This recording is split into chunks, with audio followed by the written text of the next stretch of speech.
Climax ఏంటో comment చేయండి. కొన్ని సినిమాలు హిట్ నుంచి బ్లాక్ బస్టర్గా కన్వర్ట్ అవడానికి main climax 5 minutes audience expect చేయని థ్రిల్లింగ్ ఎక్స్పీరియన్స్ ఇచ్చి హైలో తీసుకెళ్లి మూవీ ఎండ్ చేస్తారు. మరి ఆ కేటగిరీలో టాప్లో ఉన్న మూవీస్ ఏంటో తెలుసా? నంబర్ 1 బాహుబలి 1. కట్టప్ప బాహుబలిని ఎందుకు చంపాడనే ట్రెండింగ్ క్వశ్చన్ రేస్ చేసి క్లైమాక్స్ ఎక్స్పెక్ట్ చేయని ట్విస్ట్ ఎండ్ చేశారు. నంబర్ 2 రంగస్థలం. ప్రకాష్ రాజ్ గారే మెయిన్ విలన్ అన్న విషయం క్లైమాక్స్ 5 మినిట్స్ వరకు ఎక్కడా తెలియనివ్వకుండా బుర్ర పాడు చేసి ఎమోషనల్ రివెంజ్తో ఫినిష్ చేశారు. నంబర్ 3 కల్కి. ప్రభాస్ గారు కర్ణుడిగా మారడమే ఒక లెవెల్ అయితే కురుక్షేత్రంలో కర్ణ వర్సెస్ అర్జున సీక్వెన్స్ చూపించడం goose bump stuff. Number 4 Vikram. అప్పటి వరకున్న సినిమా ఒక ఎత్తు, రోలెక్స్ ఎంట్రీ ఒక ఎత్తు. క్లైమాక్స్ లో సూర్య గారి వైల్డ్ ఇంట్రొడక్షన్ థియేటర్స్ ని స్టేడియంగా మార్చేసింది. Number 5 Hanuman. Hanuman Chalisa background song తో లార్డ్ హనుమాన్ ఎంట్రీ ఇవ్వడం ఆడియన్స్ ను ఒక ట్రాన్స్ లోకి తీసుకెళ్లిపోయి సినిమా లెవెల్ ని మరింత పెంచేసింది. Number 6 KGF 2.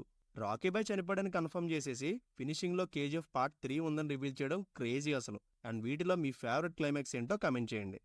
కొన్ని సినిమాలు హిట్ నుంచి బ్లాక్